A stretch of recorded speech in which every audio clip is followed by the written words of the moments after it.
Beberapa hari terakhir ini hampir semua warga serta instansi pemerintahan tertuju pada pilihan legislatif yang akan digelar pada 9 April mendatang. Sehingga hampir semua opini masyarakat berkiblat pada pesta demokrasi tersebut.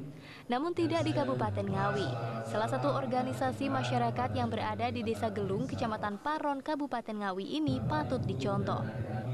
Pasalnya ormas yang dilatar belakangi kelompok Karang Taruna ini justru memilih untuk bersedekah dengan memberi santunan kepada anak yatim sekecamatan Paron. Tak tanggung-tanggung ratusan anak yatim dan piatu mendapat santunan berupa uang dan sembako. Selain memberi santunan, ormas yang di dalamnya merupakan kelompok dari pengusaha maupun perantau sukses asal Desa Gelung tersebut juga memberikan bantuan pemberdayaan anak yatim, salah satunya binatang piaraan berupa kelinci. Meski saat ini kondisinya sangat kental dengan caleg maupun partai politik atau yang disebut dengan tahun politik, namun bagi kelompok Karang Taruna Gelung Kerajaan ini, kegiatan yang secara berkelanjutan ini dilaksanakan tanpa embel-embel caleg maupun parpol. Dan kegiatan tersebut merupakan bentuk kepedulian masyarakat Ngawi terhadap warga yang kurang mampu, terutama bagi anak yatim piatu di Kabupaten Ngawi.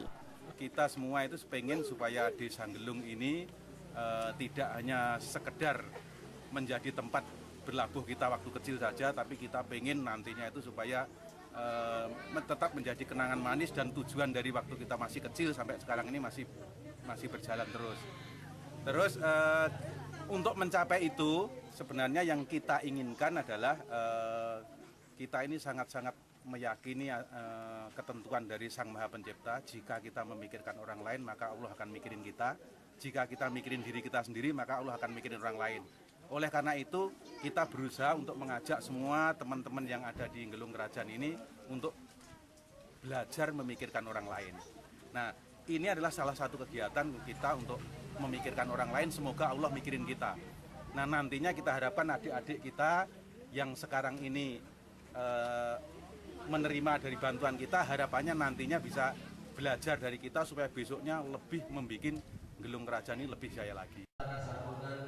Semoga kegiatan-kegiatan yang bersifat kemanusiaan ini dapat dijadikan contoh serta pembelajaran bagi kita semua untuk tetap memikirkan sesama demi terciptanya kerukunan antar sesama. Erwan Saputra, Ngawi, Sakti TV.